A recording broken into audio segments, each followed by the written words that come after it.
মেয়ের এতগুলো চুল, এত সুন্দর চুলগুলো কেটে ফেলতে বাধ্য হলাম যে কারণে। হ্যালো এভরিওয়ান, সবাই কেমন আছেন? আমি মোটামুটি ভালো আছি। আমরা চলে এসেছি আজ আমার বাবার বাড়িতে, আর সেখানে চলে আসার কারণ হলো আমার মেয়ের মানত পূরণ করার উদ্দেশ্য।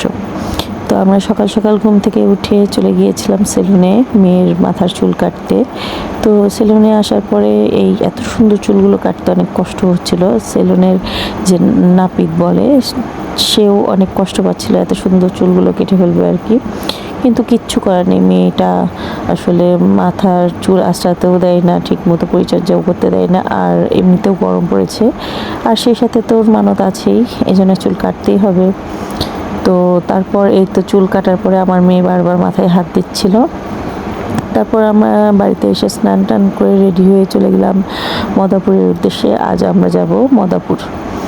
তো সেখানেই আমরা যাওয়ার জন্য রেডি হয়ে চলে গেলাম। আমার কাকারই নিজস্ব গাড়ি আছে, তো মাহেন্দ্র, তো সেই গাড়িতেই আমরা গিয়েছিলাম। তারপর ভরপুর বাজার থেকে আমরা কিছু ফল কিনে নিলাম পূজার উদ্দেশ্যে। ফল মিষ্টি এগুলো কিনে, ধূপকাঠি মোমবাতি এগুলো কিনে নিয়ে আমরা আবার রওনা হয়ে গেলাম। প্রায় আধা ঘন্টা সময় লেগেছিল আমাদের ওইখানে পৌঁছাতে। তো আমরা সবাই গাড়ির মধ্যে অনেক মজা করতে করতে, আনন্দ করতে করতে গিয়েছি। এই তো আমরা পৌঁছে গেলাম মদাপুর রাজরাজেশ্বরের মন্দিরে। তারপর সেখানে ঢুকে দেখি তখনও ঠাকুরমশাই আসেনি আর কি।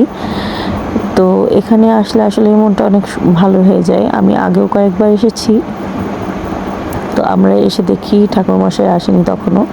তারপর এখানে আমরা কিছুক্ষণ রেস্ট করে চারপাশ প্রদক্ষিণ করে দেখে প্রণাম টনাম করে নিচ্ছিলাম, চারপাশে সব কিছু দেখছিলাম। আর এই যে এই গাছটা দেখছো, এটাই আসলে মেইন।